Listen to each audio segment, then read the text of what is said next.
Legenda Sang Monster, Chapter 151-160. Chapter 151. Mendatangkan masalah besar. Xiao Jun segera berbalik menoleh ke belakang hendak melihat siapa yang telah menawarkan harga 2 kali lipat untuk gelang giok biru yang masih berada di tangannya. Itu adalah seorang pemuda berperawakan jangkung dengan pakaian yang mewah dan penampilannya juga terlihat elegan. Namun, sorot mata dari pemuda tersebut sangat dingin dan tampak jelas kesombongan di dalamnya meskipun wajahnya sedang tersenyum. "Maaf, teman, aku telah membeli gelang ini terlebih dahulu," ucap Xiao Jun pelan bersikap sesopan mungkin di depan pemuda itu. "Siapa yang kau panggil sebagai temanmu? Namaku adalah Zhuge Hong. Aku tak punya teman bertampang seorang pengemis sepertimu. Dan juga, aku melihat kamu belum membayar gelang tersebut." Tampik pemuda bernama Zhuge Hong seraya melipat kedua tangan di dadanya. Mendengar penghinaan yang ditujukan oleh Zhuge Hong pada dirinya, Xiao Jun hanya tersenyum kecil karena tak ingin berdebat dengannya. Kemudian ia pun berbalik dan segera mengeluarkan uang sebanyak 100.000 koin emas lalu menyerahkannya pada pemilik stan. "Ini, Paman, aku akan mengambil gelang ini," ucap Xiao Jun sambil memasukkan gelang itu ke dalam cincin ruangnya. "Hei, Pak Tua, apakah kamu tak mendengarkan apa yang aku katakan sebelumnya? Aku akan membayar gelang tersebut sebanyak 2 kali lipat dari harga aslinya. Tawaranku juga akan menguntungkan bisnismu ini," sergah Zhuge Hong dengan nada ketus. Maaf, Tuan Muda Zhuge. Tetapi, Tuan ini sudah terlebih dahulu membeli gelang itu." Sang pemilik stan berkata terbata-bata karena takut menyinggung perasaan Zhuge Hong. Itu karena dia tahu bahwa klan Zhuge adalah salah satu dari 6 klan besar di kota primordial. Meskipun kultivasinya lebih tinggi dari Zhuge Hong, tetapi pemilik stan tersebut tak mau mengambil resiko untuk menyinggung orang-orang dari klan Zhuge. "Cih, kalau begitu, aku hanya bisa mengambil secara paksa gelang tersebut dari tangan pengemis ini," kata Zhuge Hong sambil menunjuk ke arah Xiao Jun, lalu kemudian membentaknya, "Hei, bocah miskin. Serahkan gelang itu jika kamu masih menyayangi nyawamu." Suara keras dari Zhuge Hong membuat orang-orang yang berada di sekitarnya langsung menoleh ke arahnya. Namun, setelah mengetahui bahwa ia adalah salah satu tuan muda yang berasal dari klan Zhuge, semua orang tersebut kembali melanjutkan aktivitasnya masing-masing karena tak ingin ikut campur dalam masalahnya. Siapa anak muda itu? Ia hanya membahayakan dirinya sendiri jika berani menyinggung Tuan Muda Zhuge. Nasibnya sungguh sial karena telah bertemu dengan Tuan Muda Zhuge. Wajah Tuan Muda Zhuge terlihat sangat marah. Sepertinya, ia akan segera membunuh pemuda yang telah menyinggungnya itu. Sebaiknya kita pergi menjauh sebelum ikut terkena imbasnya. Beberapa orang yang lewat di dekat stan tersebut mulai berbisik-bisik tentang apa yang selanjutnya akan dilakukan oleh Zhuge Hong terhadap Xiao Jun. "Maaf, teman, gelang ini sudah menjadi milikku dan..." Sebelum Xiao Jun melanjutkan kalimatnya, Zhuge Hong dengan cepat berkata geram, "Bagus. Bagus, ternyata kamu mengabaikan peringatanku. Kalau begitu, jangan salahkan aku karena akan segera menghabisimu." Zhuge Hong yang sudah terbakar amarahnya langsung bergerak menyerang Xiao Jun dengan tinjunya. Pukulan yang dilayangkannya juga mengandung energi ki yang sangat kuat karena ia berniat untuk menghancurkan kepala Xiao Jun. Mendapatkan serangan yang kejam seperti itu, Xiao Jun hanya mengelak dengan santai untuk menghindarinya. Walaupun serangan yang dilancarkan oleh Zhuge Hong sudah sangat kuat, tetapi di mata Xiao Jun itu cuma seperti permainan anak-anak saja. Mengetahui tinjunya hanya mengenai udara, Zhuge Hong menjadi semakin kalap. Dengan cepat ia mengangkat kakinya dan segera melayangkan tendangan ke arah dada Xiao Jun. Namun, serangannya tersebut tetap sia-sia saja karena Xiao Jun masih dengan sangat mudah menghindarinya. Merasakan bahwa dirinya seperti sedang dipermainkan oleh Xiao Jun, Zhuge Hong pun langsung menyerang dengan segenap kekuatan penuhnya. Kekuatan dan kecepatan serangannya juga menjadi semakin meningkat dari yang sebelumnya. Pukulan dan tendangannya pun terus dilancarkan ke arah tubuh Xiao Jun dengan sangat ganas. Ketika salah satu kaki dari Zhuge Hong hendak mengenai pinggangnya, Xiao Jun bergerak dengan cepat untuk menangkapnya. Lalu ia segera mengangkat lengannya dan melemparkan tubuh Zhuge Hong dengan santai ke udara. Zhuge Hong pun dengan gesit melakukan putaran jungkir balik di udara sebelum tubuhnya mendarat mulus di tanah. Kemudian ia langsung menyerang kembali ke arah Xiao Jun tanpa menghiraukan orang-orang yang berada di sekitarnya. Kali ini Xiao Jun tak lagi menghindar. Saat tinju Zhuge Hong menyerang ke arah tubuhnya, Xiao Jun segera menyambut dengan tinjunya juga. Bam! Terdengar bunyi yang cukup keras ketika kedua tinju tersebut saling beradu. Tubuh Zhuge Hong terpental mundur sejauh 20 meter. Sedangkan untuk Xiao Jun sendiri, ia masih berdiri santai di tempatnya seolah tak pernah terjadi apapun di sekitarnya. Sudah jelas sekali perbedaan kekuatan di antara keduanya. Meskipun Zugehong termasuk salah satu kultivator jenius dari klan Zuge, namun tingkat kultivasinya masih berada di bawah Xiao Jun, yaitu hanya di tahap ke-8 bintang emas. Merasa bahwa dirinya menjadi bahan tontonan orang-orang yang berada di sekitar tempat itu, wajah Zugehong seketika berubah merah karena marah bercampur malu. Dengan sedikit lambaian dari tangannya, sebuah pedang sepanjang 1 meter langsung keluar dari cincin ruangnya. Sebagai salah seorang kultivator jenius dari klannya, Zugehong sebenarnya mampu bertarung seimbang melawan kultivator yang kultivasinya berada satu tingkat di atasnya saat ia telah menggunakan pedangnya. Jadi, ketika pedang telah berada di tangannya, kepercayaan diri Zugehong pun bangkit kembali. Tanpa basa-basi lagi, ia segera melesat ke arah Xiao Jun untuk melancarkan serangannya. Tusukan dan tebasan dari pedang Zugehong sangat cepat dan terarah dengan baik ke titik-titik vital pada tubuh Xiao Jun. Tapi meski demikian, pergerakan yang ditampilkan oleh Xiao Jun bahkan lebih cepat lagi darinya. Setiap serangan pedangnya tak ada satupun yang dapat menyentuh tubuh Xiao Jun. Lebih baik aku segera mengakhiri pertarungan ini. Sebab, jika guru mengetahuinya, pasti aku akan mendapatkan hukuman karena telah membuat keributan, batin Xiao Jun dengan nada mengeluh sambil terus mengelak setiap serangan yang datang padanya. Saat pedang Zugehong menebas ke arah kepalanya, Xiao Jun dengan cepat memiringkan sedikit tubuhnya lalu mengayunkan kaki kanannya ke arah tangan Zugehong. Bam! Rang! Pedang yang berada di tangan Zugehong terlepas dan jatuh ke tanah. Melihat hal tersebut, Xiao Jun dengan cepat maju dan melayangkan pukulan ke arah dadanya. Bam! Tubuh Zugehong sekali lagi terpental mundur akibat terkena tinju Xiao Jun. Darah segar langsung dimuntahkan dari mulutnya. Ia terlihat sangat kesakitan dan tulang dadanya juga sedikit retak. Untungnya Xiao Jun dengan cepat mengurangi kekuatan pukulannya.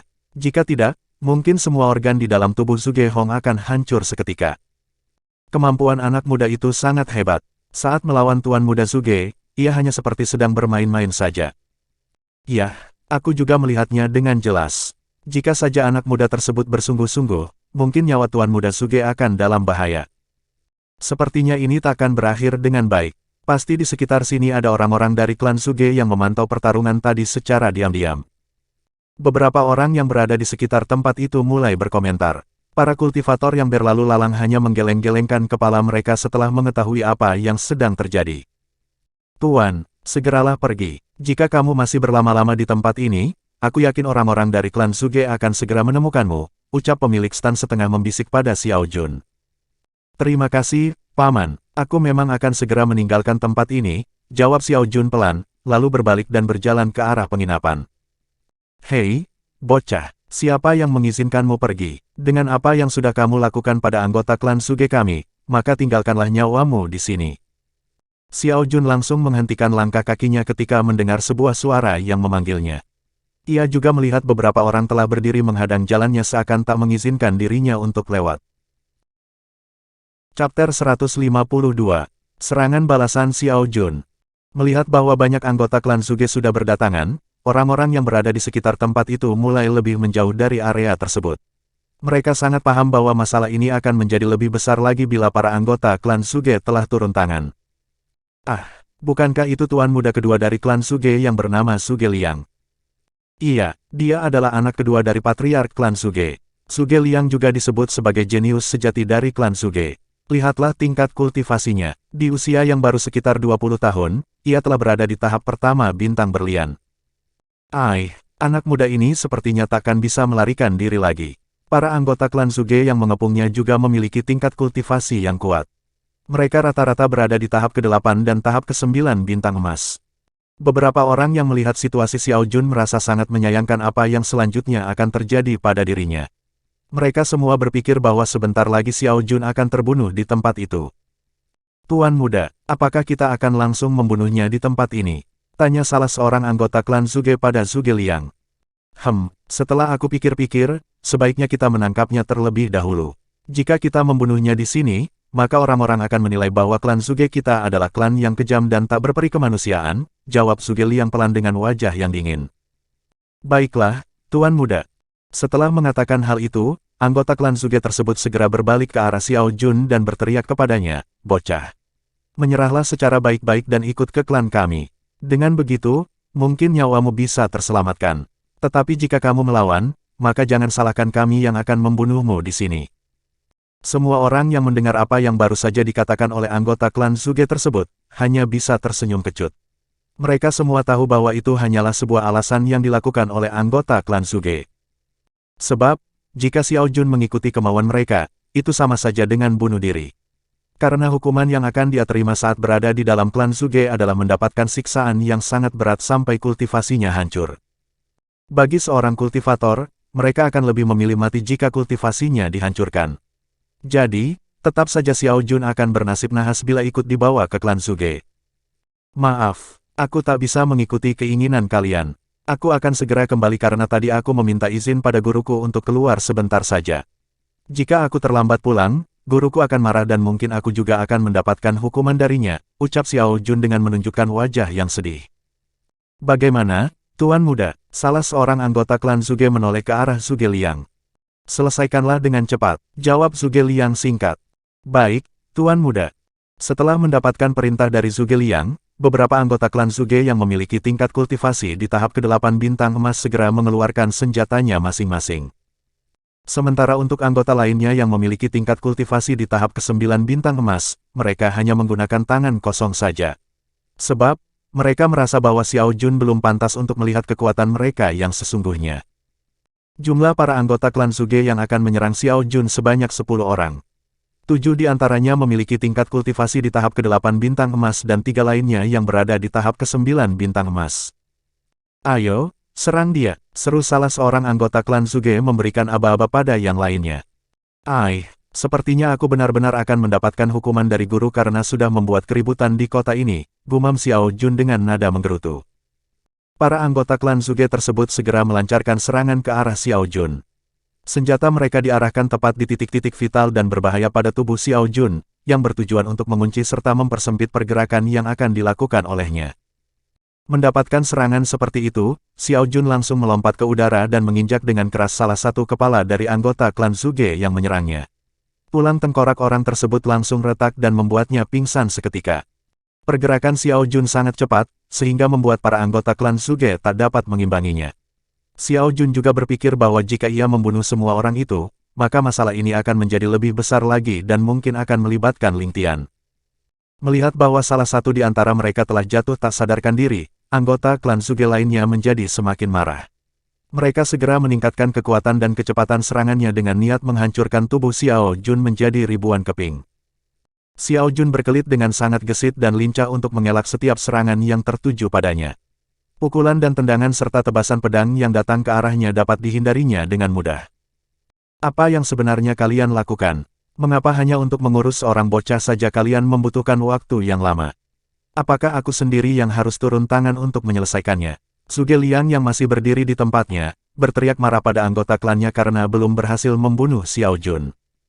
Itu tak perlu, Tuan Muda. Balas salah seorang anggota klan Zuge yang memiliki tingkat kultivasi di tahap ke-9 bintang emas seraya mengeluarkan tombak dari cincin ruangnya. Kedua anggota klan Zuge yang juga memiliki tingkat kultivasi di tahap ke-9 bintang emas itu pun segera mengeluarkan senjata mereka. Wajah Xiao Jun yang semula tenang, kini tampak tegang ketika melihat hal tersebut. Bukan karena ia takut menghadapi serangan dari ketiganya yang kultivasinya juga setara dengan dirinya. Namun, itu karena Xiao Jun berpikir bahwa akan membutuhkan waktu yang sedikit lebih lama untuk mengalahkan mereka semua. Jika demikian, maka ia juga akan terlambat kembali ke penginapan.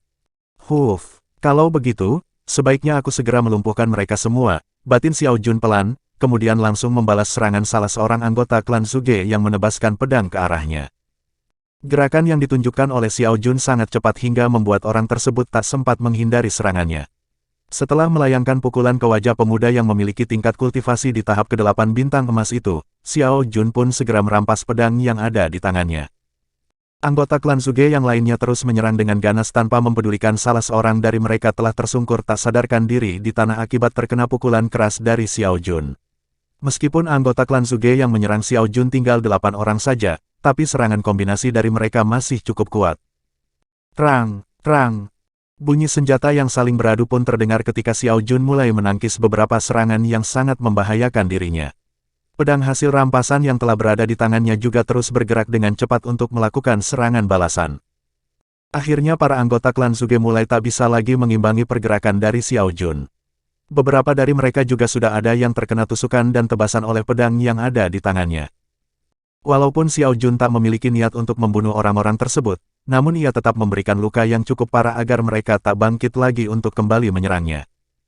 Ketiga anggota klan Zuge yang memiliki tingkat kultivasi di tahap ke-9 bintang emas itu pun sama seperti yang lainnya. Mereka bertiga tetap kewalahan menghadapi serangan yang sangat cepat dari Xiao Jun.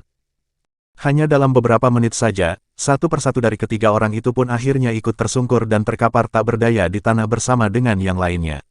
Tubuh mereka semua dipenuhi oleh bekas tusukan dan tebasan dari pedang yang ada di tangan Xiao Jun.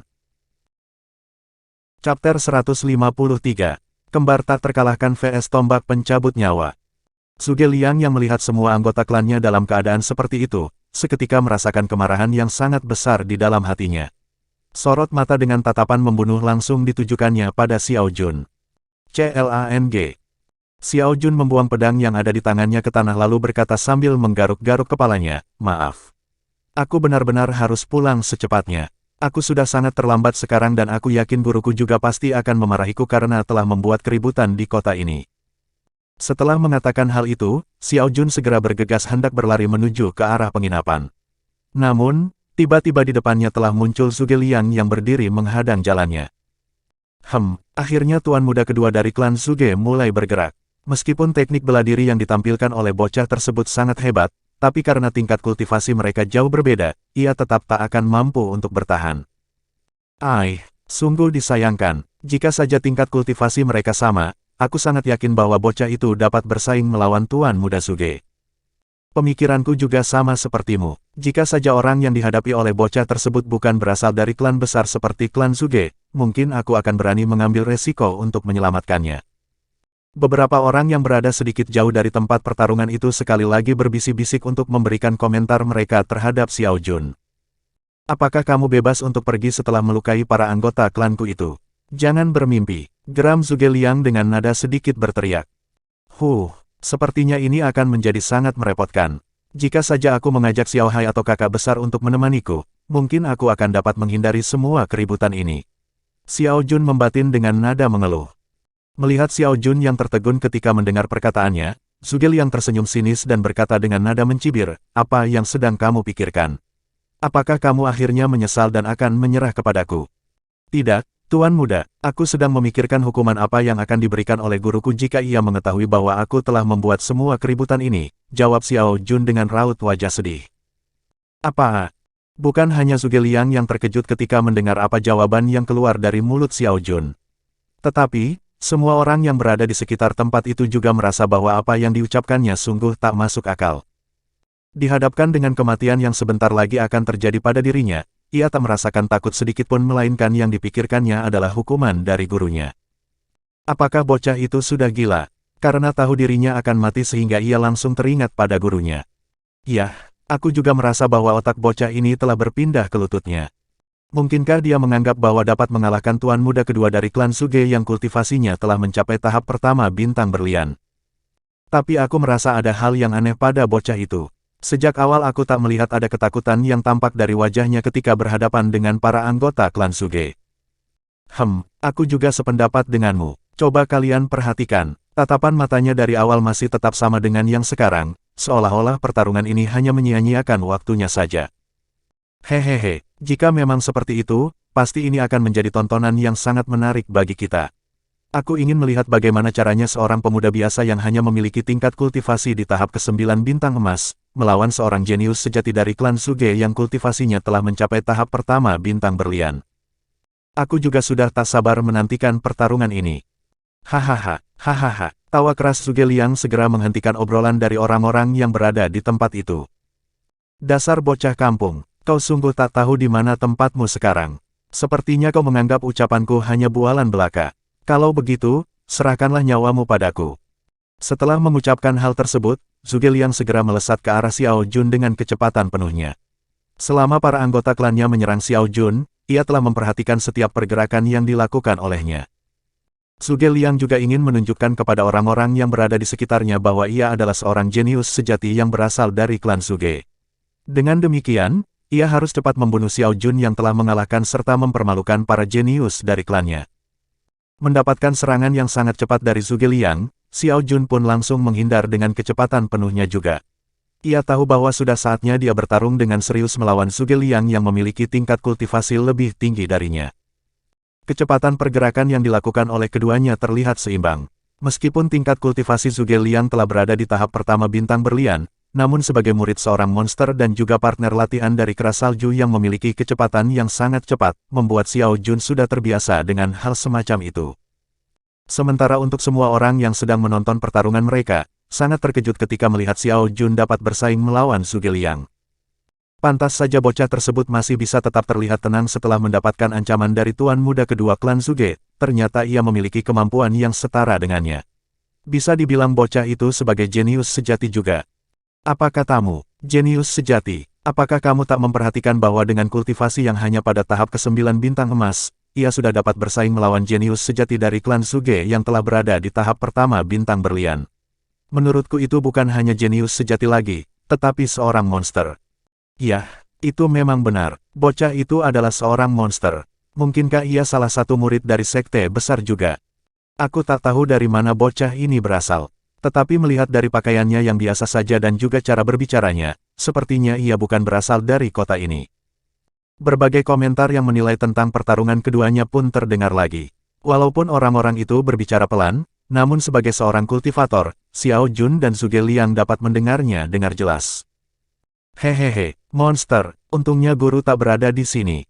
Jika guru mendengarnya, ia mungkin akan memukul kepalaku karena telah mengambil julukannya, batin Xiao Jun yang tertawa lirih sambil terus menghindar dan membalas serangan Zhuge Liang.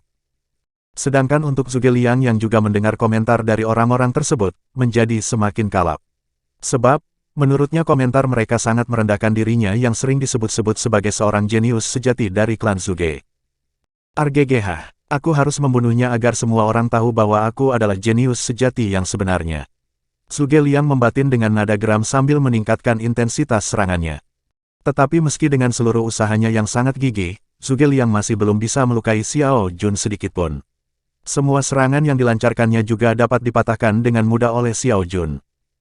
Zhuge Liang yang merasa semua usahanya sia-sia, segera melompat mundur ke belakang. Untuk menutupi rasa malunya karena mendengar komentar yang merendahkan dirinya, ia pun tertawa dengan keras, hahaha. Ternyata kamu lumayan juga bisa bersaing denganku menggunakan tangan kosong. Tapi, saat ini aku sudah bosan bermain denganmu. Sekarang, sudah saatnya aku mengambil nyawamu, bocah. Setelah mengatakan hal itu, Zhuge Liang segera mengeluarkan sebuah tombak berwarna hijau dari cincin ruangnya, lalu melanjutkan ucapannya lagi, ini adalah salah satu senjata pusaka klan Zhuge yang terkenal. Aku memberinya nama tombak pencabut nyawa. Kamu seharusnya merasa bangga karena bisa terbunuh oleh senjataku ini. Tuan muda Zhuge ini ingin bersikap keren di mata orang-orang. Jika memang demikian, aku juga akan bersikap lebih keren lagi darinya, keluh Xiao Jun di dalam hatinya. Kemudian ia juga segera mengeluarkan pedang kembarnya dan berkata, ini adalah salah satu senjata pusaka dari sekte pria tertampan di benua langit. Aku memberinya nama, Erem. Xiao Jun menghentikan kalimatnya karena tak tahu harus memberi nama apa yang pantas untuk pedang kembar yang ada di tangannya. Karena selama ini, ia tak pernah berpikir untuk memberi nama pada pedang kembarnya tersebut. Setelah berpikir sejenak, Xiao Jun pun melanjutkan kembali kata-katanya, jika begitu, mulai sekarang aku akan menyebutnya, kembar tak terkalahkan. Chapter 154, Sikap Keren Xiao Jun. Semua orang yang berada di tempat tersebut ingin tertawa melihat sikap Xiao Jun. Apalagi saat mereka mendengar nama sekte yang disebutkan olehnya, orang-orang itu merasa bahwa apa yang dikatakannya hanya sebuah lelucon belaka. Tetapi ketika memandang pedang kembar di tangannya, mereka bisa tahu bahwa pedangnya tersebut setara dengan senjata pusaka terkenal dari klan Zhuge yang sekarang ada di tangan Zhuge Liang. Apakah kamu pernah mendengar nama sekte yang baru saja disebutkan oleh bocah itu? Aku sama sekali tak pernah mendengarnya. Nama sekte yang disebutkannya juga terasa aneh dan kedengaran terlalu narsisme. Mungkin bocah itu hanya mengada-ada saja karena tak mau menyebutkan nama sektenya yang sesungguhnya. Tapi melihat dari senjata pusaka tingkat langit yang ada di tangannya, sepertinya ia memang berasal dari salah satu sekte besar. Namun, berbeda dengan Zhuge Liang, ia langsung tertawa terbahak-bahak setelah mendengar apa yang diucapkan oleh Xiao Jun. Hahaha, sekte pria tertampan di benua langit. Jangan membual di depanku. Aku mengetahui semua nama sekte yang berada di wilayah kota primordial. Tak ada satupun nama sekte kecil atau sekte besar yang seperti itu di sini. Tak perlu basa-basi lagi. Sekarang, terimalah kematianmu. Zhuge Liang berteriak keras lalu melesat ke arah Xiao Jun. Tombak di tangannya langsung menusuk dengan sangat cepat dan ganas. Meskipun Xiao Jun terlihat santai, tapi ia sudah siap menghadapi serangan yang datang padanya. Dengan gerakan yang sangat cepat pula, ia mengayunkan pedangnya untuk menangkis setiap serangan tombak yang dilancarkan oleh Zhuge Liang. Terang, terang. Pedang dan tombak saling beradu hingga menimbul bunyi yang cukup keras. Percikan api dapat terlihat dengan jelas ketika kedua senjata tersebut bertemu. Udara di sekitarnya juga ikut berfluktuasi akibat energi Qi yang terpancar dari senjata mereka berdua. Teknik tombak yang ditampilkan oleh Zhuge Liang sangat cepat dan kuat. Setiap tusukan yang dilakukannya juga terarah tepat di titik berbahaya pada seluruh tubuh Xiao Jun. Namun semua serangan dari Zhuge Liang tersebut masih sangat mudah ditangkis oleh Xiao Jun. Bahkan Xiao Jun sendiri hanya menggunakan salah satu pedangnya saja untuk berhadapan dengan tombak Zhuge Liang. Hehehe, aku berterima kasih kepadamu karena telah memberikan sebuah ide untukku. Mulai saat ini aku akan memberikan sebuah nama pada setiap teknik yang aku gunakan. Pasti guruku akan iri ketika melihat cara bertarungku yang lebih keren darinya, ucap Xiao Jun dengan wajah gembira sambil terus menangkis serangan tombak Zhuge Liang. Aku akan memberi nama teknik pertahananku ini sebagai teknik dinding pedang penghalang langit. Dengan tingkat kecepatan dan kekuatan seranganmu yang sekarang, kamu takkan pernah bisa menembusnya. Tapi itu belum terlihat keren di mata guruku jika aku hanya melakukan hal ini. Seharusnya aku melakukan sesuatu yang lebih kreatif lagi. Contohnya seperti ini. Teknik dinding pedang penghalang langit. Xiao Jun berteriak keras menyebutkan nama teknik pertahanannya hingga mengagetkan semua orang yang berada di sekitar tempat tersebut. Apa yang dilakukan oleh bocah itu? Mengapa dia berteriak menyebutkan nama teknik yang digunakannya? Mungkin saat ini ia terlalu senang hingga berbuat demikian. Lihatlah, sepertinya bocah tersebut sangat menikmati pertarungannya.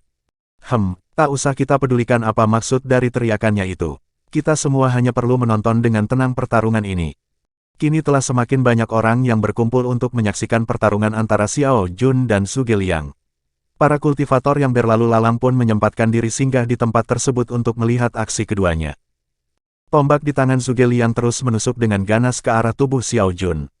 Kadang sesekali ia mengayunkan tombaknya untuk mencari celah kelemahan dari teknik pertahanan yang sedang digunakan olehnya. Namun, itu seperti yang dikatakan Xiao Jun sebelumnya. Walaupun Zhuge Liang berusaha sekuat tenaga untuk mencoba menembus pertahanannya, tetapi dengan tingkat kecepatan dan kekuatannya saat ini, ia tetap tak bisa menyentuhkan ujung tombaknya ke tubuh Xiao Jun. Aku sudah terlalu lama berada di sini. Sepertinya guruku benar-benar akan memarahiku. Jadi, mari kita akhiri saja pertarungan kita. Tapi sebelumnya, biarkan aku berpikir dulu sejenak tentang nama serangan yang akan aku gunakan untuk mengalahkanmu. Serangan pedang kembar. Namanya terdengar biasa saja. Tebasan pedang kembar penghancur segalanya. Nama ini juga terlalu panjang. Pedang kembar penggetar langit. Sepertinya kurang enak didengar. Xiao Jun terus berbicara sambil menangkis semua serangan yang datang kepadanya. Ia juga menyebutkan beberapa nama teknik yang akan digunakannya untuk menyerang Zhuge Liang. Sementara untuk Zhuge Liang yang terus mendengarkan ocehan dari Xiao Jun tersebut, menjadi semakin geram. Wajahnya terlihat sangat marah karena merasa bahwa dirinya yang sebagai seorang jenius sejati dari klan Zhuge telah sangat diremehkan. Harga dirinya terasa seperti sedang diinjak-injak oleh Xiao Jun. Argegeh, matilah kau bocah kampung. Zhuge Liang berteriak keras ingin melampiaskan kemarahan di hatinya. Serangan tombaknya juga semakin tak terkendali dan tampak kacau serta tak terarah dengan baik. Aku tahu sekarang, nama teknik ini adalah teknik amukan si kembar, guman Xiao Jun yang mendapat ide setelah melihat Zhuge Liang yang sedang mengamuk. Baiklah, mari kita akhiri saja sampai di sini. Bersiaplah menerima seranganku. Xiao Jun segera merubah posisi pedang di tangan kanannya yang sejak tadi belum digunakannya. Lalu kemudian ia pun berteriak dengan keras menggunakan energi Qi-nya, teknik amukan si kembar. Pedang yang berada di tangan kanannya tersebut mulai menyerang ke arah tubuh Zhuge Liang. Sedangkan untuk pedang yang berada di tangan kirinya terus memperlambat laju serangan tombak yang datang ke arahnya. Melihat Xiao Jun yang sudah mulai melancarkan serangan balasan terhadap dirinya, Zhuge Liang dengan cepat menarik tombaknya dan berusaha menangkis semua serangan itu. Xiao Jun menyunggingkan senyum tipis ketika mengetahui bahwa Zhuge Liang tak lagi menyerangnya dan hanya berfokus untuk bertahan. Hehehe, aku tadi sudah mengatakannya dengan keras bahwa nama teknik ini adalah teknik amukan si kembar. Itu berarti, kedua pedang di tanganku ini akan secara bersamaan menyerangmu. Setelah berkata demikian, pedang di tangan kiri Xiao Jun pun bergerak sangat cepat dan ikut menyerang ke arah tubuh Zhuge Liang dengan ganas. Hanya dalam hitungan detik saja, Zhuge Liang sudah terlihat tak mampu lagi menahan setiap serangan yang datang dari kedua pedang di tangan Xiao Jun itu. Ah! Teriakan kesakitan akhirnya keluar dari mulut Zhuge Liang saat salah satu pedang Xiao Jun menebas bahunya. Tombaknya tampak bergetar seakan hendak terlepas dari tangannya karena genggamannya yang melemah. Ah! Jeritan Zhuge Liang pun terus terdengar seiring dengan beberapa tebasan dari pedang kembar Xiao Jun yang terus saja mengenai tubuhnya. Tombak di tangannya akhirnya terjatuh ke tanah karena ia tak sanggup lagi memegangnya. Xiao Jun pun dengan cepat segera menghentikan serangannya. Kini Zhuge Liang telah terkapar tak sadarkan diri dengan pakaian bersimbah darah dan tubuh yang dipenuhi oleh luka. Meskipun demikian, Xiao Jun tak membunuhnya. Setiap tebasan pedangnya hanya membuat luka yang sedikit parah bagi Zhuge Liang dan tak akan membahayakan nyawanya. Seharusnya aku membunuhmu jika aku mengikuti prinsip yang dipegang oleh guruku. Tapi karena hari ini kamu telah memberikan ide padaku untuk membuat gaya bertarungku menjadi sangat keren, maka aku melepaskanmu, gumam Xiao Jun sangat pelan sambil memasukkan kembali pedang kembarnya ke dalam cincin ruangnya. Tanpa menunggu lebih lama lagi, ia pun segera bergegas meninggalkan tempat tersebut dan kembali ke penginapan. Chapter 155. Penyelidikan Klan Zhuge. Kediaman Klan Zhuge. Brak. Sebuah meja hancur menjadi serbuk halus akibat terkena pukulan yang mengandung energi ki sangat kuat. Siapa yang telah berani melakukan hal ini pada adikku dan juga pada anggota klan kita lainnya? Teriak seorang pemuda dengan nada geram. Tuan muda pertama, yang melakukannya adalah seorang pemuda berusia sekitar 18-19 tahun. Tingkat kultivasinya juga berada pada tahap ke-9 bintang emas. Apa, benarkah apa yang kau katakan itu? Itu benar, Tuan muda pertama. Pemuda yang dipanggil sebagai Tuan Muda pertama tersebut adalah kakak Zhuge Liang, yaitu Zhuge Liuyun. Ia langsung tersentak kaget ketika mendengar penjelasan yang diutarakan oleh orang yang bertugas sebagai mata-mata di klannya. Sebagai seorang jenius sejati di klan Zhuge, adiknya yaitu Zhuge Liang, tak pernah terkalahkan di antara para kultivator yang memiliki tingkat kultivasi yang sama dengannya. Tapi saat ini, Zhuge Liang malah dikalahkan oleh seorang kultivator yang tingkat kultivasinya berada di bawahnya. Apa latar belakang dari pemuda itu? Mungkinkah ia berasal dari sebuah klan besar atau sekte yang terkenal? Tanya Zhuge Liuyun pelan mencoba menenangkan keterkejutannya. Kalau tentang hal tersebut, aku tak tahu. Tapi aku mendengarnya mengatakan bahwa ia berasal dari sekte pria tertampan di benua langit. Sekte pria tertampan di benua langit. Sekte aneh macam apa itu? Tanya Zhuge Liuyun lagi sambil mengerutkan alisnya. Aku juga tak pernah mendengarnya, Tuan Muda pertama. Menurutku, sekte tersebut bukan berasal dari wilayah kota primordial ini. Zhuge Liuyun tampak berpikir sejenak, kemudian berkata, masalah ini sebaiknya kita sampaikan kepada ayah. Kita tak boleh bertindak gegabah menghadapinya. Jika latar belakang dari pemuda itu sungguh luar biasa, maka itu sama saja kita membawa masalah pada klan Zhuge. Pergilah, selidiki lebih lanjut tentang pemuda tersebut. Baik, Tuan Muda pertama. Ketika pagi telah tiba, Ling Tian duduk santai di taman yang ada di depan kamarnya sambil menyeruput segelas teh ditemani oleh Xiao Hai yang hanya berbaring malas di atas tanah tak jauh dari tempatnya. Xiao Jun yang juga baru saja keluar dari kamarnya segera bergegas menghampiri Ling Tian sambil menunjukkan raut wajah bersalah. Jun, mengapa tampangmu seperti itu? Seharusnya kamu bersemangat saat melihat wajahku yang sangat tampan ini. Ujar Xiao Hai saat Xiao Jun melewatinya. Pletak. Keras salju yang entah dari mana tiba-tiba muncul dan langsung menjitak kepala Xiao Hai seraya menunjukkan senyum sinis di wajahnya. Aduh, kakak besar, apa yang kamu lakukan? Gerutu Xiao Hai sambil mengusap kepalanya. Maaf, tanganku kelepasan ketika mendengar seekor an. Buruk rupa mengatakan wajahnya sangat tampan. Cih, aku tahu kalian semua sangat iri pada wajahku ini, sehingga tak sanggup menerima kenyataannya karena wajah kalian tak mampu bersaing denganku, gumam Xiao Hai sangat pelan dengan nada kesal. Coba ulangi apa yang baru saja kau katakan. Keras salju mengangkat tangannya dan mengancam akan memukul kepala Xiao Hai lagi. Bos, teriak Xiao Hai menoleh ke arah Ling Tian dengan wajah memelas. Kalian berdua, berhentilah, seru Ling Tian dengan nada mengeluh, lalu melirik ke arah Xiao Jun dan berkata pelan, Jun, apa yang ingin kau katakan padaku? Begini, guru, semalam aku tak sengaja membuat keributan ketika keluar berjalan-jalan melihat kota ini, jawab Xiao Jun terbata-bata. Siapa yang memulainya? Mereka yang memulainya terlebih dahulu, Guru. Jawab Xiao Jun singkat. Coba ceritakan padaku apa yang sebenarnya telah kamu lakukan semalam. Begini, Guru. Awalnya, Xiao Jun pun mulai menceritakan semua yang terjadi secara perlahan pada Ling Tian. Setelah Xiao Jun selesai menceritakan semuanya, Ling Tian kembali menyeruput tehnya kemudian berkata santai, Jun. Apakah kamu masih ingat 3 prinsip yang telah aku ajarkan padamu? Masih, Guru. Jawab Xiao Jun tegas. Coba katakan. Baik, Guru. Jika orang lain ingin menginjakmu, injak juga wajahnya. Jika orang lain ingin memukulmu, pukul juga seluruh tubuhnya. Jika orang lain ingin membunuhmu. Pletak. Sebelum Xiao Jun menyelesaikan kalimatnya, Ling Tian sudah terlebih dahulu berdiri dan memukul kepalanya seraya bertanya, lantas, mengapa kamu tak membunuh mereka yang berniat ingin membunuhmu? Itu karena aku tak ingin membuat masalah kecil ini menjadi lebih besar lagi dan nantinya akan melibatkanmu, Guru. Jawab Xiao Jun canggung sambil menggaruk kepalanya. Dunia kita para kultivator adalah dunia yang kejam karena kekuatanlah yang berbicara. Jika saja kemampuanmu lebih rendah dari mereka, mungkin hari ini kamu tak bisa lagi berdiri di depanku karena mereka telah membunuhmu dari semalam. Dan pastinya, mereka juga sekarang telah menyebarkan mata-mata untuk menyelidiki tentang kita. Jadi, meskipun kamu tak ingin melibatkan aku, tetap saja aku akan terlibat jika mereka berani menyentuhmu. Manusia memang makhluk yang sangat licik. Celetuk Xiao Hai dengan nada kesal. Pletak. Jaga omonganmu. Tuan Muda juga adalah seorang manusia, ucap keras salju yang telah memberikan jitakannya lagi pada kepala Xiao Hai. Aduh, maaf, kakak besar, aku lupa. Xiao Hai meringis kesakitan dan sekali lagi mengusap-usap kepalanya sambil mengeluarkan batu cermin dari dalam cincin ruang yang dibuatkan khusus untuknya oleh Ling Tian. Xiao Hai pun kemudian berbalik menoleh ke arah Ling Tian dan berkata dengan nada sedih melalui telepati, Bos.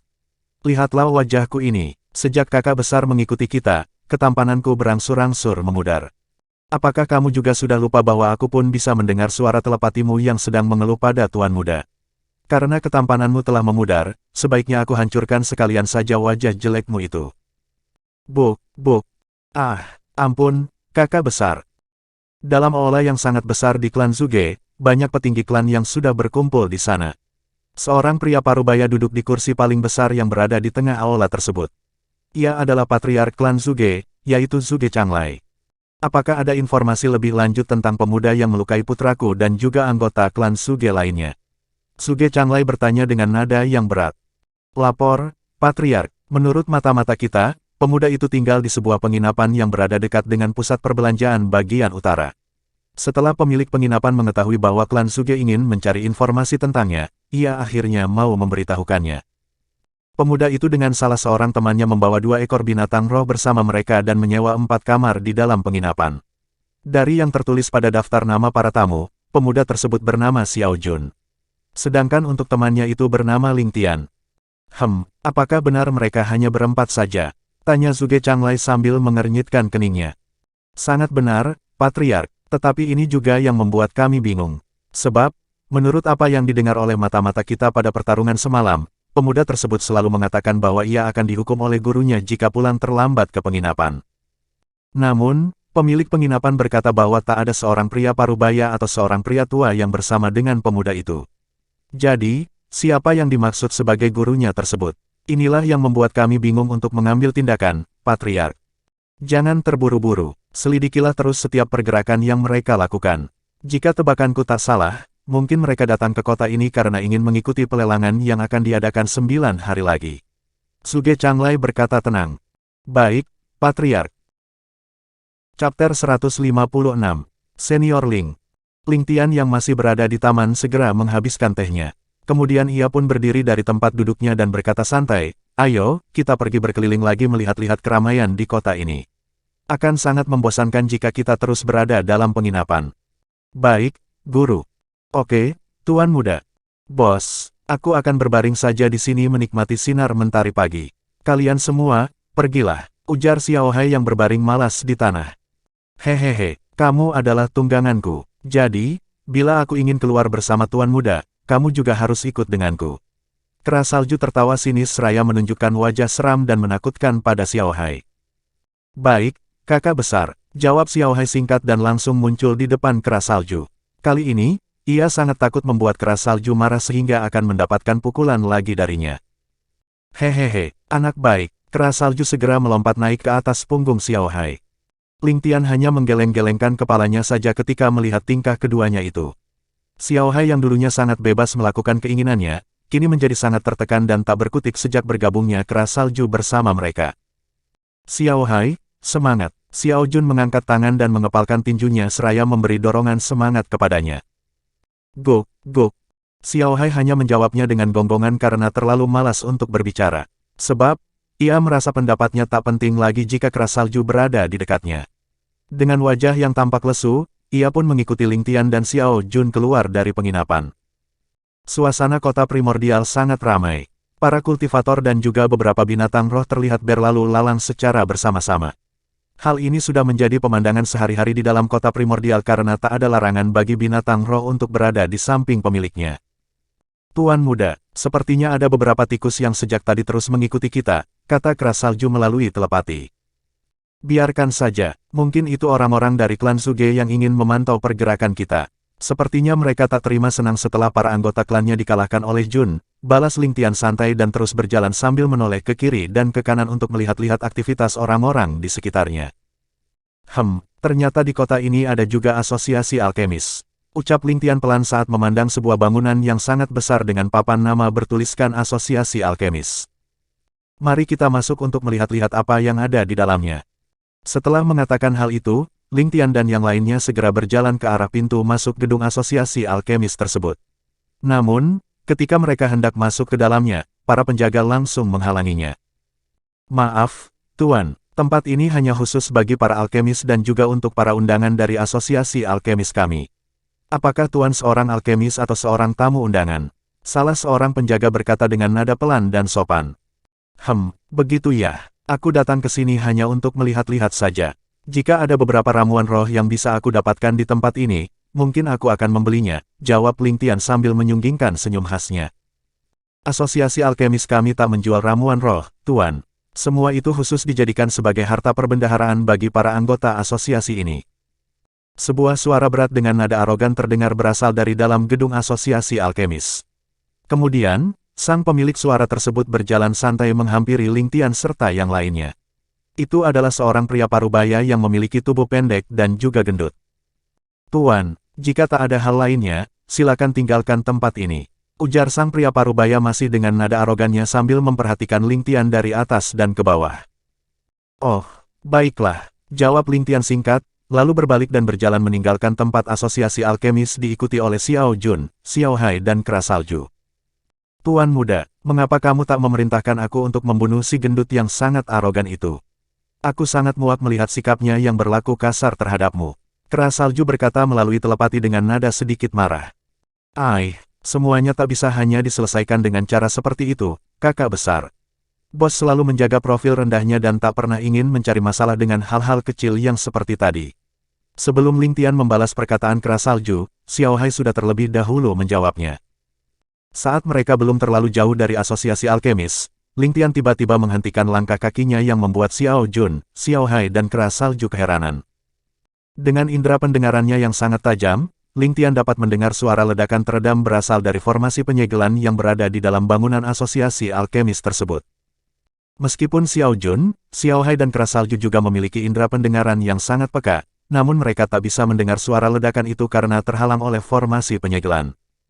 Ling Tian kemudian berbalik menoleh ke arah bangunan asosiasi alkemis dan berkata dengan pelan menggunakan energi kinya yang secara khusus ditujukan pada orang-orang yang berada di dalam gedung asosiasi alkemis. Agar kualipil tidak meledak, jangan campurkan akar rumput naga merah secara bersamaan dengan saripati bunga es. Sebaiknya masukkan terlebih dahulu akar rumput naga merah ke dalam kuali bersama ramuan roh lainnya dan tunggu selama 50 menit. Lalu setelah itu, masukkanlah saripati bunga es. Agar efektivitas pil penenang jiwa lebih tinggi lagi, tambahkan 5 tetes getah pohon persik putih. Saat pil telah terbentuk, tingkatkan intensitas panas api pada kuali agar kotoran dari pil segera keluar dan menghilangkan efek sampingnya. Setelah selesai mengatakan semuanya, Ling Tian pun berjalan kembali dengan santai bersama yang lainnya. Tetapi, ketika mereka baru berjalan beberapa langkah saja dari tempatnya, 3 pria tua tiba-tiba muncul dan langsung menghadangnya. Terimalah hormat kami, senior. Ketiga pria tua tersebut segera membungkuk memberi hormat pada Ling Tian. Sebelum Ling Tian mengangkat tangannya untuk menghentikan mereka, salah seorang dari pria tua itu dengan janggut terbakar dan rambut yang acak-acakan langsung membawa Ling Tian dan yang lainnya masuk ke dalam gedung asosiasi alkemis. Senior, silakan duduk. Ling Tian dan Xiao Jun segera duduk di kursi mereka masing-masing. Sedangkan untuk Xiao Hai, ia hanya berdiri di samping Ling Tian dengan keras salju yang masih duduk di atas punggungnya. An Bei, cepat bawakan 2 gelas teh hitam 3 daun untuk kedua senior ini. Sebuah esensi tulang sapi taring macan untuk saudara An, dan sebuah pisang tanduk berlian untuk saudara monyet. Pria tua dengan janggut terbakar berkata pada pria parubaya gendut yang sebelumnya telah mengusir Ling Tian. Baik, Ketua, jawab pria gendut yang dipanggil sebagai An Bei tersebut dengan nada terbata dan segera bergegas menyiapkan semuanya. Di dalam hatinya, ia sangat merasa takut karena sudah bersikap kasar pada Ling Tian. Mendapatkan perlakuan seperti itu, Ling Tian hanya bisa tersenyum kecut dan tak tahu harus berkata apapun untuk mencegahnya. Sementara Xiao Jun sendiri yang mendengar dirinya ikut disebut sebagai senior oleh pria tua tersebut, langsung menoleh ke arah Ling Tian dengan tatapan kebingungan. Kedua senior, perkenalkan namaku Yun Feilong. Aku adalah ketua dari asosiasi alkemis. Dia adalah wakilku yang bernama Zhang He. Dan ini adalah salah satu tetua kami yang bernama Meng Hu. Ah, Tuan, jangan panggil kami berdua dengan sebutan senior. Panggil saja namaku Ling Tian dan ini muridku Xiao Jun. Sedangkan mereka berdua adalah Xiao Hai dan Xiao Hou. Ucap Ling Tian dengan nada canggung. Tidak boleh. Sebagai orang yang lebih mengerti tentang ilmu pengetahuan cara meramu pil, kami semua takkan berani memanggil namamu seperti itu. Mulai saat ini kami akan memanggilmu sebagai senior Ling. Dan juga, jangan panggil kami dengan sebutan Tuan. Panggil saja aku sebagai junior Yun, dia sebagai junior Zhang dan dia sebagai junior Meng. Karena Xiao Jun adalah muridmu, kami akan memanggilnya sebagai ponakan Xiao Jun. Untuk mereka berdua kami akan memanggilnya saudara Xiao Hai dan saudara Xiao Hou. Terserah kalianlah, gerutu Ling Tian dengan nada mengeluh. Baru kali ini ia mendapatkan perlakuan yang menurutnya sangat aneh. Sebab, dengan usianya yang masih sangat muda, ia telah dipanggil sebagai senior oleh orang-orang tua yang lebih pantas disebut sebagai kakeknya. Chapter 157. Meteor hitam berukuran besar. Pria parubaya gendut yang disebut sebagai An Bei segera datang membawa semua pesanan dari Yun Feilong dan menaruhnya di atas meja. Kemudian dengan cepat ia berlutut di depan Ling Tian. Tuan muda, mohon ampuni kesalahanku yang sebelumnya sebab telah berlaku kasar terhadapmu. Aku melarang orang lain memasuki tempat ini karena peraturannya memang seperti itu. Dan kebetulan juga hari ini ketua sedang meramu pil, jadi aku tak bisa membiarkan siapapun datang mengganggunya. Tidak apa-apa, Paman, kamu sudah selayaknya harus bersikap seperti itu untuk menjalankan kewajibanmu. Berdirilah, sebagai orang yang lebih tua dariku, kamu tak pantas berlutut di depanku. Ling Tian mengangkat tangannya untuk menyuruh An Bei agar tak berlutut. Senior Ling, biarkan dia terus seperti itu. Ini adalah hukumannya karena telah berlaku kasar terhadap kalian semua, kata Yun Feilong sambil melotot ke arah An Bei. Aku akan segera meninggalkan tempat ini jika ia masih melakukan hal tersebut. Ujar Ling Tian seraya berdiri dari tempat duduknya. Jangan senior, tenang senior, tolong duduk kembali, tolong senior. Yun Feilong langsung berdiri dengan wajah memohon, lalu berbalik ke arah An Bei dan berkata keras, cepat berdiri. Apakah kamu tak mendengar apa yang dikatakan oleh senior Ling? Baik, ketua, terima kasih, tuan muda. Dengan gerakan cepat, An Bei langsung bangkit dan bergegas berdiri di samping kursi Yun Feilong. Ling Tian duduk kembali di kursinya dan segera menyeruput teh yang ada di atas meja. Kemudian ia pun menatap ketiga pria tua di depannya dan berkata santai, katakanlah. Apa yang kalian inginkan dariku? Yun Feilong, Zhang He dan Meng Hu saling berpandangan ketika mendengar pertanyaan Ling Tian. Mereka bertiga tak tahu harus memulainya dari mana untuk mengutarakan keinginannya. Biar aku saja. Begini, Senior Ling, kami bertiga ingin meminta tolong agar kamu berkenan mau memberikan sedikit arahan tentang proses meramu pil, ucap Zhang He pelan dengan nada memohon. Begitu ya. Tapi kira-kira apa yang aku dapatkan jika membantu kalian? Tanya Ling Tian sambil tersenyum kecil. Yun Feilong, Zhang He dan Meng Hu sekali lagi saling berpandangan dengan tatapan canggung. Itu tak terpikirkan oleh kami sebelumnya, Senior Ling. Jika ada sesuatu yang kamu butuhkan, katakanlah. Selama hal tersebut masih berada dalam batas kemampuan asosiasi alkemis ini, kami pasti akan segera menyanggupinya. Yun Feilong yang posisinya sebagai ketua asosiasi alkemis dengan cepat langsung mengambil alih pembicaraan. Meskipun demikian, di dalam hatinya juga masih merasa cemas bila tak mampu menyanggupi permintaan Ling Tian. Hehehe, sebenarnya aku hanya ingin melihat beberapa ramuan roh di dalam harta perbendaharaan kalian. Jika ada di antara ramuan roh itu yang aku butuhkan, maka aku akan membelinya sesuai harga yang kalian tawarkan padaku dan takkan mengambilnya secara cuma-cuma. Jika hanya itu permintaan dari Senior Ling, mari kita segera pergi untuk melihatnya. Juga, silakan ambil ramuan roh apapun yang kamu inginkan dan tak perlu untuk membayarnya, jawab Yun Feilong dengan nada bersemangat. Ia berpikir bahwa permintaan Ling Tian sangat mudah. Sebab, menurutnya semua ramuan roh yang ada dalam harta perbendaharaan asosiasi alkemis bisa didapatkannya kembali dengan cara membelinya dari para penjual ramuan roh. Karena setiap arahan pada proses meramu pil yang akan diajarkan oleh Ling Tian lebih penting lagi dari semua hal tersebut. Baiklah, bawa aku untuk melihatnya, ucap Ling Tian singkat dan langsung berdiri dari tempat duduknya. Sementara untuk Xiao Jun, Xiao Hai dan Kera Salju, mereka tetap duduk santai sambil menikmati sajian yang telah disediakan oleh An Bei. Ketiga pria tua itu pun segera bergegas membawa Ling Tian ke arah bagian belakang gedung asosiasi alkemis. Area halaman belakang yang berada di dalamnya sangat luas dan indah. Ketika mereka melewatinya, Ling Tian mencium aroma khas dari tumbuhan roh yang ditanam di sekitarnya. Hal itu juga dapat membuat pikiran orang-orang menjadi lebih rileks dan tenang saat menghirup udara di sekitar halaman tersebut. Mungkin sebaiknya aku membuat taman yang dipenuhi oleh tumbuhan roh seperti ini jika aku kembali nanti ke kota seribu bunga, batin Ling Tian sambil tersenyum kecil. Setelah beberapa saat, mereka pun telah sampai di sebuah bangunan yang cukup besar yang terdapat di halaman belakang asosiasi alkemis. Bangunan tersebut dikelilingi oleh berlapis-lapis formasi pelindung untuk mencegah dari orang-orang yang berniat mencuri semua harta perbendaharaan asosiasi alkemis yang tersimpan di dalamnya. Agar lebih amannya, formasi pelindung pada bangunan tersebut memerlukan 3 buah kunci dan juga dibutuhkan 3 orang untuk membukanya. Ketiga pria tua tersebut secara bersamaan memasukkan ketiga buah kunci yang berada di tangan mereka masing-masing. Hehehe, sangat kreatif. Dan ini juga termasuk formasi pelindung tingkat 6, karena harus dilakukan oleh 3 orang untuk membukanya. Tetapi ini masih sangat mudah jika aku ingin menghancurkannya karena masih banyak celah dan kekurangan pada formasinya, gumam Ling Tian di dalam hatinya sambil tertawa lirih. Apa yang diucapkan oleh Ling Tian adalah benar. Dengan pengetahuan yang ada di dalam kepalanya, Ling Tian bisa dikatakan sebagai master formasi yang tak terukur tingkatannya. Namun, semua itu juga tergantung dari tingkat kekuatannya sendiri. Untuk saat ini, dengan tingkat kekuatannya yang sekarang, Ling Tian bisa dikategorikan sebagai master formasi tingkat 7. Setelah menunggu beberapa saat, akhirnya formasi pelindung itu pun terbuka. Yun Feilong segera mempersilakan Ling Tian terlebih dahulu untuk memasuki bangunan tersebut dan kemudian mereka bertiga dengan cepat menyusulnya. Ling Tian tampak takjub ketika melihat semua jenis harta yang ada di dalamnya. Dapat dikatakan bahwa asosiasi alkemis itu memang sangat kaya.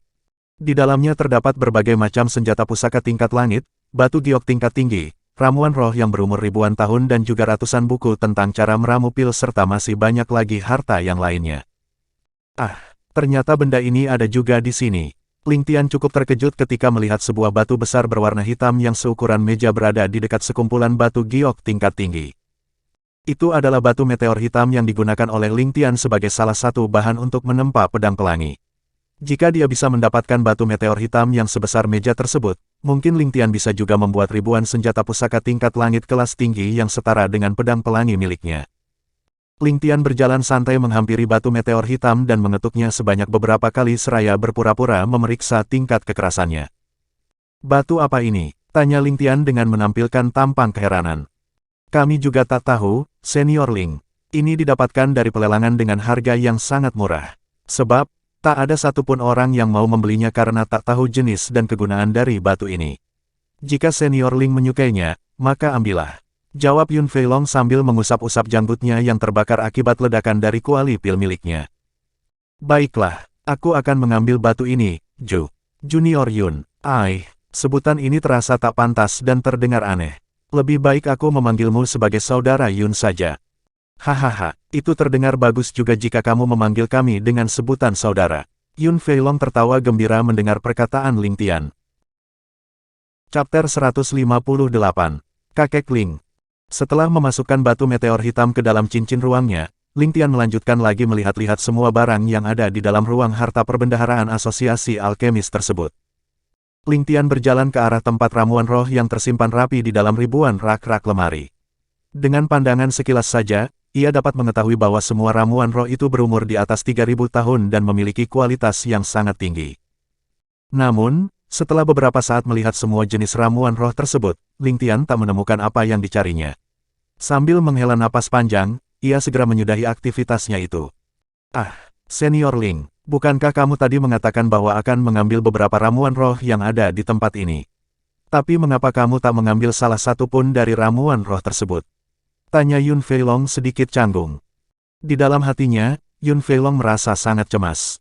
Jika saja tak ada satupun ramuan roh yang menarik perhatian Ling Tian, mungkin Ling Tian tak akan sudi memberikan arahan tentang proses meramu pil yang tepat kepada mereka. Bila ramuan roh yang Senior Ling inginkan tak ada di tempat ini, asosiasi alkemis kami akan mencoba mencarinya di tempat lain. Tolong katakan nama ramuan roh yang Senior Ling butuhkan. Lanjut Yun Feilong lagi dengan nada tegas. Ling Tian tertegun sejenak, lalu berkata pelan, aku mencari rumput roh bintang. Jika kalian mengetahui di mana aku bisa menemukannya, aku akan sangat berterima kasih dan pasti akan membalas kebaikan kalian semua. Ah, rumput roh bintang. Yun Feilong tersentak kaget ketika mendengar apa yang baru saja diucapkan oleh Ling Tian.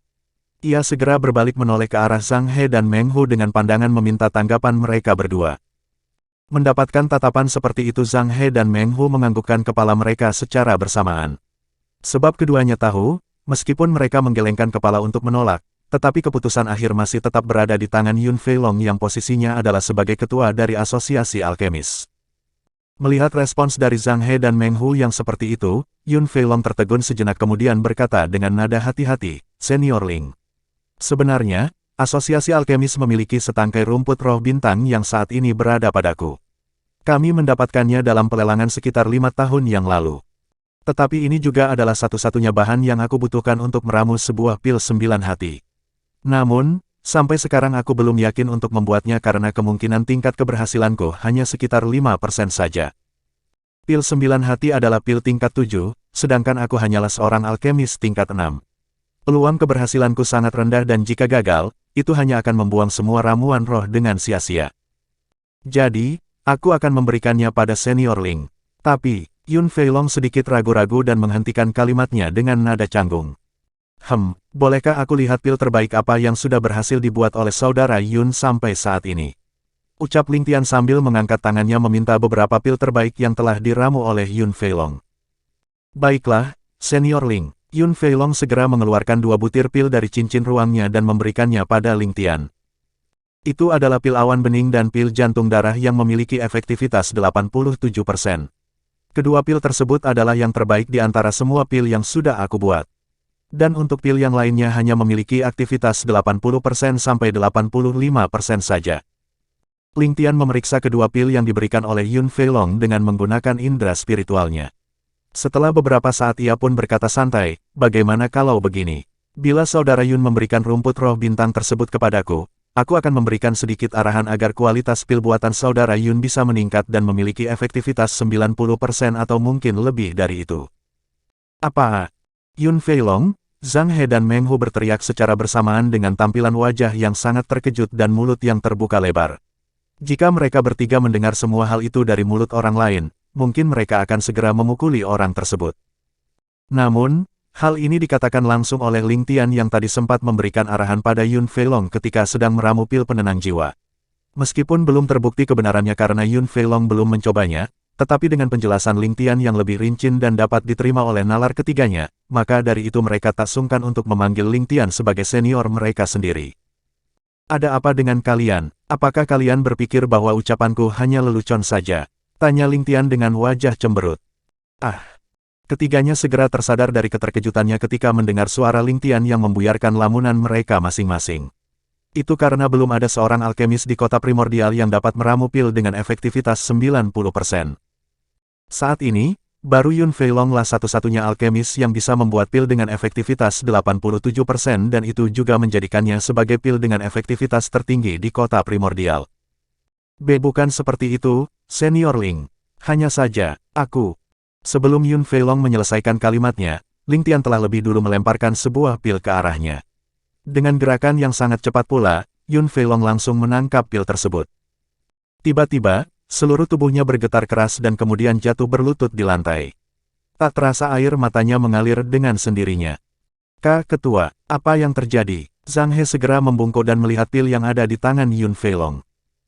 Hanya dalam hitungan detik saja, ia pun langsung jatuh berlutut di samping Yun Feilong sambil bergumam pelan dengan nada takjub seakan tak percaya dengan apa yang dilihatnya. Pil awan bening tingkat tinggi dengan efektivitas 100%.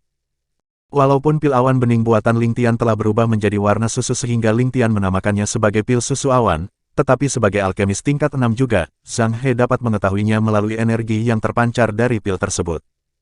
"Apa?" Meng Hu segera bergegas ke depan Yun Feilong dan memperhatikan pil yang ada di tangannya. Sama seperti Yun Feilong dan Zhang He, ia pun ikut jatuh berlutut di lantai. Kalian bertiga terlalu berlebihan. Pil dengan efektivitas 100% sudah menjadi camilan bagi para anggota sekteku.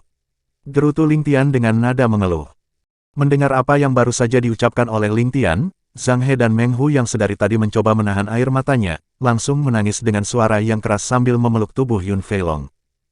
Mereka merasa telah menyia-nyiakan hidup mereka menjadi alkemis yang dianggap berkedudukan mulia di kota primordial tetapi hanya bisa membuat pil dengan efektivitas di bawah 90% saja. Posisi alkemis di kota primordial sangat dihormati dan dihargai sehingga itu juga yang membuat diri mereka merasa sangat bangga menjadi seorang alkemis. Namun, setelah mendengar pernyataan Ling Tian yang mengatakan bahwa pil dengan efektivitas 100% hanya menjadi sebuah camilan di sektenya membuat mereka serasa ingin bunuh diri. Ling Tian menepuk jidatnya dengan keras ketika melihat ketiganya menangis seperti anak kecil yang dipenuhi oleh ingus di wajah mereka. Yun Feilong segera melepaskan pelukan Zhang He dan Meng Hu, kemudian langsung menghadap ke arah Ling Tian dan bersujud padanya. "Senior Ling, bukan, kakek Ling, tolong angkat aku sebagai muridmu. Jika tak bisa, tolong jadikan aku sebagai anggota sektemu saja," ucap Yun Feilong dengan nada memohon. "Benar, kakek Ling, aku juga ingin meminta seperti apa yang telah dikatakan oleh ketua." Zhang He segera bersujud di samping Yun Feilong. "Aku juga mau, kakek Ling." Meng Hu pun ikut bersujud di belakang keduanya. Melihat semua itu, wajah Ling Tian langsung dipenuhi dengan garis-garis hitam. Dengan nada yang sangat kesal, ia langsung mengutuk di dalam hatinya, "Kakek kepalamu. Apakah kalian tak berkaca bahwa kalianlah yang pantas disebut sebagai seorang kakek tua renta? Kakek sialan seperti kalian jugalah yang akan menjatuhkan harga diriku sebagai pria tertampan di benua langit ini." Chapter 159. Mendapatkan rumput roh bintang. Ketiga pria tua tersebut terus bersujud di depan Ling Tian yang membuatnya sakit kepala melihat tingkah mereka. Jika kalian tak segera bangkit, maka aku akan mengambil semua isi dari harta perbendaharaan asosiasi alkemis ini," keluh Ling Tian dengan nada mengancam. Tetapi Ling Tian tak menyangka bahwa ketiga pria tua itu tetap saja bersujud padanya meski mereka telah mendengar ancaman darinya. Ternyata para kakek tua ini memiliki kepribadian juga. Batin Ling Tian sambil memikirkan bagaimana caranya agar Yun Feilong, Zhang He dan Meng Hu segera bangkit dari sujud mereka. Setelah berpikir selama beberapa saat, Ling Tian akhirnya mendapatkan sebuah ide. Dengan penuh percaya diri, ia pun berkata santai, "Baiklah. Kalau kalian masih seperti ini, aku akan mempermalukan harga diri kalian bertiga di depan banyak orang." Ling Tian memperhatikan reaksi ketiganya untuk memastikan apakah ancamannya berhasil. Namun, ketiga pria tua tersebut masih tetap tak bergeming. Oke.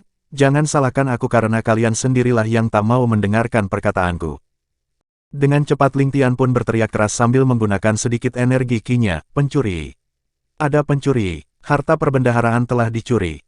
Suara teriakan Ling Tian menggema ke seluruh area asosiasi alkemis. Hanya dalam hitungan detik saja, gedung harta perbendaharaan itu telah dikepung oleh seluruh anggota dari asosiasi alkemis. Xiao Jun, Xiao Hai dan Kera Salju ada di antara orang-orang itu karena mereka tahu bahwa yang berteriak tadi adalah suara Ling Tian. Beberapa tetua segera melesat masuk ke dalam gedung untuk memeriksa apa yang sebenarnya telah terjadi. Tetapi yang mereka lihat tak seperti apa yang sudah mereka bayangkan. Semua harta perbendaharaan asosiasi alkemis masih tetap utuh dan hanya batu meteor hitam saja yang telah hilang. Namun, hal yang paling mengejutkan para tetua itu adalah ketika melihat bahwa Yun Feilong, Zhang He dan Meng Hu bersujud di depan seorang pemuda yang mereka tak kenal. Selama mereka hidup bersama di dalam asosiasi alkemis, tak pernah sekalipun para tetua tersebut melihat ketiganya bersujud di hadapan orang lain meski itu adalah seorang kaisar. Justru sebaliknya, Kebanyakan orang yang berlutut dan bersujud kepada ketiganya untuk memohon agar dibuatkan pil sesuai yang mereka butuhkan. Sebab, Yun Feilong, Zhang He dan juga Meng Hu sangat dihormati serta dihargai oleh seluruh penduduk kota primordial.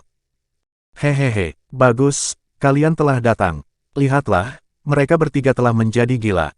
Ling Tian tertawa kecil dan merasa telah menang karena bisa mempermalukan ketiga pria tua yang telah memanggil dirinya sebagai kakek. Mendengar apa yang baru saja diucapkan oleh Ling Tian, wajah para tetua tersebut langsung berubah merah karena marah. Seorang pemuda yang hanya berusia sekitar 21-22 tahun telah berani menghina ketiganya, terutama pada Yun Feilong yang merupakan pemimpin mereka. Walau demikian, tak ada seorang pun dari para tetua itu yang langsung mengambil tindakan untuk menyerang Ling Tian. Sebab, mereka semua juga berpikir bahwa orang yang dapat membuat Yun Feilong, Zhang He dan Meng Hu bersujud seperti yang sedang mereka saksikan sekarang ini, mungkin adalah seseorang yang memiliki kedudukan sangat tinggi di hati ketiganya. Ketua, apa yang terjadi? Tanya salah seorang tetua yang bergegas menghampiri Yun Feilong. Menyingkirlah, jangan memaksaku untuk bangkit dari sujudku ini. Selama kakek Ling tak mau menjadikanku sebagai muridnya ataupun menjadikanku salah satu dari anggota sektenya, maka aku akan tetap dalam keadaan seperti ini. Yun Feilong berkata dengan nada tegas. Para tetua yang berada dalam ruangan harta perbendaharaan itu semakin kebingungan ketika mendengar pernyataan tegas dari Yun Feilong. Mereka semua tak mengerti apa maksud dari semua ucapannya tersebut. Kakek Ling, siapa itu? Inilah pertanyaan yang ada di benak para tetua tersebut. Mereka semua memandang heran ke arah Ling Tian mencoba mencari jawaban darinya. Tapi yang mereka lihat hanyalah wajah Ling Tian yang berubah cemberut dan tampak kesal. Mendapatkan tatapan aneh dari para tetua itu, Ling Tian tak dapat lagi menahan kekesalan di hatinya. Ia segera mengangkat tangannya menunjuk ke arah Yun Feilong, Zhang He dan Meng Hu, lalu berkata dengan nada marah, kau dan kau. Kalian bertiga adalah kakek tua renta jelek sialan. Kalian telah menodai julukanku sebagai pria tertampan di benua langit. Jika kalian masih memanggilku dengan sebutan kakek lagi, aku takkan peduli tentang rumput roh bintang dan juga jangan pernah berharap aku akan memberikan arahan pada kalian tentang cara meramu pil yang benar. Semua tetua awalnya hendak menyerang Ling Tian ketika melihatnya memarahi Yun Feilong, Zhang He dan Meng Hu seperti anak kecil. Tapi setelah mendengar kalimat terakhir dari Ling Tian, tak ada satupun para tetua tersebut yang berani bergerak dari tempatnya. Ah, jangan kak, Senior Ling, aku berjanji takkan pernah lagi memanggilmu sebagai kakek. Ini rumput roh bintang yang kamu inginkan. Ambillah, Senior Ling. Yun Feilong langsung bangkit lalu bergegas menghampiri Ling Tian dan menyodorkan sebuah kotak kayu padanya. Setidaknya kamu hapus dulu ingus yang masih menempel di wajahmu itu sebelum memberikannya kepadaku, gerutu Ling Tian sambil mengambil kotak tersebut dari tangan Yun Feilong dan segera membukanya. Wajah Ling Tian yang semula terlihat cemberut langsung tersenyum gembira dan sangat bersemangat. Itu adalah benar rumput roh bintang yang dicarinya. Dengan cepat ia pun segera memasukkannya ke dalam cincin ruangnya. Hehehe, baiklah, sesuai dengan apa yang telah aku katakan tadi, aku akan memberikan beberapa arahan tentang proses meramu pil yang benar. Mari kita segera ke ruangan pembuatan pil kalian dan tinggalkan saja kedua kakek jelek itu di sini. Mungkin pengetahuan mereka tentang meramu pil akan bertambah jika terus bersujud seperti itu, ucap Ling Tian sambil tertawa lirih lalu berjalan santai keluar dari ruangan tersebut. Apa yang kalian berdua lakukan? Apakah kalian akan melewati kesempatan yang sangat langka ini? Bentak Yun Feilong ketika melewati Zhang He dan Meng Hu yang masih bersujud. Mendengar hal tersebut, Zhang He dan Meng Hu secara bersamaan langsung bangkit dan bergegas menyusul Yun Feilong. Para tetua yang lainnya juga segera mengikuti di belakang mereka. Untuk kalian semua, ikutlah bersama kami ke aula pembuatan pil, ujar Yun Feilong saat melihat banyak orang yang telah berkumpul di luar gedung harta perbendaharaan mereka.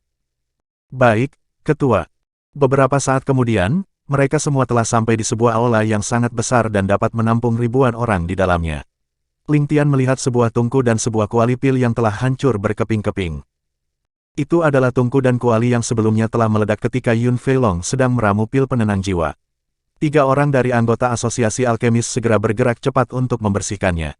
Baiklah, Senior Ling, aku akan memulainya terlebih dahulu, kata Yun Feilong yang langsung mengeluarkan tungku, kuali pil dan beberapa batu semangat api dari cincin ruangnya. Melihat semua itu, Ling Tian hanya menggelengkan-gelengkan kepalanya. Proses meramu pil yang ditunjukkan oleh Yun Feilong sebagai seorang ketua dari asosiasi alkemis di benua langit tingkat menengah masih terbilang sangat kuno dan akan membutuhkan waktu yang lebih lama hanya untuk membuat sebutir pil saja. Chapter 160. Proses pemurnian. Yun Feilong kemudian memasukkan batu semangat api ke dalam tungku. Dengan sedikit lambaian tangan darinya, api yang sangat panas langsung berkobar dari dalam tungku tersebut. Lalu dengan cepat ia segera menaruh kuali pil di atas tungku dan mulai mengeluarkan beberapa ramuan roh sambil menunggu kuali pilnya menjadi panas. Setelah kuali pil berubah menjadi warna merah karena panas yang dihasilkan dari dalam tungku, Yun Feilong langsung melemparkan salah satu ramuan roh yang telah disiapkannya ke dalam kuali pil. Namun, ramuan roh itu tak jatuh ke dalamnya dan hanya terus melayang sekitar 10 cm di atas kuali pil tersebut. Yun Feilong tersentak kaget dan segera menoleh ke arah Ling Tian kemudian berkata, "Senior Ling, apa yang kamu lakukan?" Mengetahui bahwa Ling Tianlah yang menahan ramuan roh itu agar tak jatuh ke dalam kuali pilnya, Yun Feilong merasa keheranan. Tapi sebelum ia hendak bertanya lebih lanjut lagi, Ling Tian telah berkata sambil tersenyum kecil, "Ini dinamakan proses pemurnian bahan. Fungsinya adalah untuk menghilangkan kotoran dan racun yang terdapat dalam ramuan roh. Jika kamu memasukkannya secara langsung, ramuan roh itu akan dengan cepat mencair dan sisa kotoran serta racunnya masih belum menghilang seluruhnya." Semua orang yang berada di dalam aula itu sangat terkejut ketika mendengarkan penjelasan Ling Tian. Mereka semua telah terbiasa melakukan proses meramu pil mengikuti petunjuk yang ada di dalam buku, yaitu dengan cara mencairkan semua bahannya terlebih dahulu, karena merasa bahwa kotoran dan racun pil akan segera menguap ketika ramuan roh telah mencair.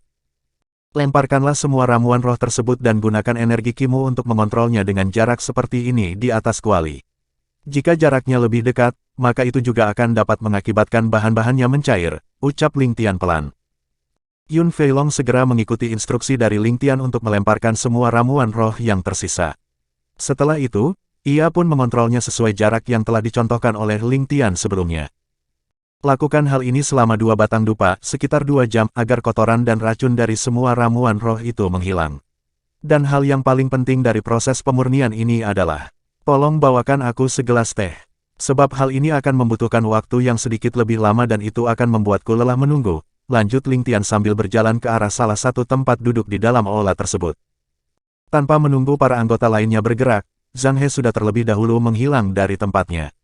Hanya dalam hitungan detik saja, ia telah kembali membawa sebuah teko besar yang berisi teh hitam 3 daun dan beberapa buah roh sebagai camilan. Silakan dinikmati, Senior Ling. Hehehe, terima kasih, Saudara Zhang. Jawab Ling Tian sambil tertawa lirih. Xiao Jun segera menghampiri Ling Tian dan ikut duduk di sampingnya.